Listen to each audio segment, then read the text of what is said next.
las tomas? ¿Solas o con café o...? Con un poquito de café. Con un poquito de café, hay quien se lo bebe con vino, pero yo con café de toda la vida.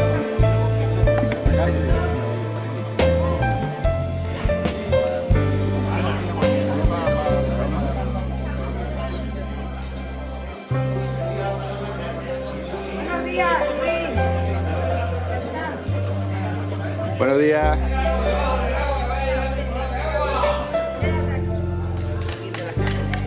Mira, con esto se menea fenomenal. Mira para allá. Con eso se mueve mejor.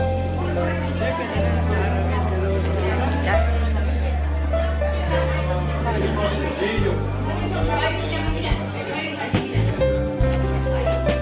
Ahora no me puede decir nada porque lo doy con la bicha ya. No, pero dame con ella cuando esté asado. Verano ahora que está crudo. Vamos, sácame pronto que me tengo que ir a ¿Qué asar. trabajo? Las ajeras, ¿no? Que son ustedes las ajeras, ¿no? Sí, nosotros las ajeras.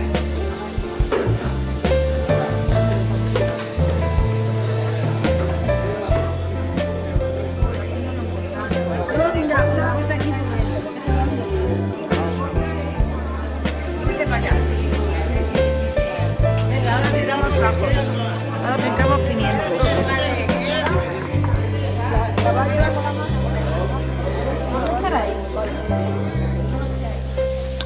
Esta yo creo que va a estar ya buena. Así ahora que se da, ya nos va a estar. Esa ya va a estar buena. Esta se le echa para allá, la pasáis allí y aquella aquí.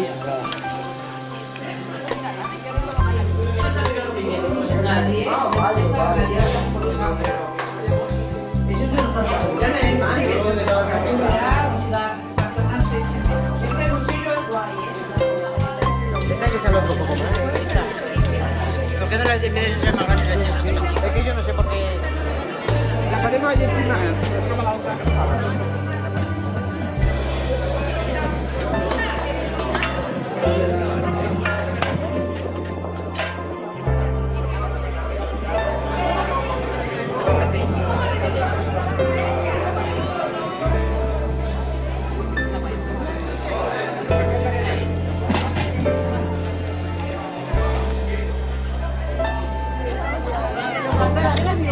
Esa que vende para un jamón, que arriba la rama de cada.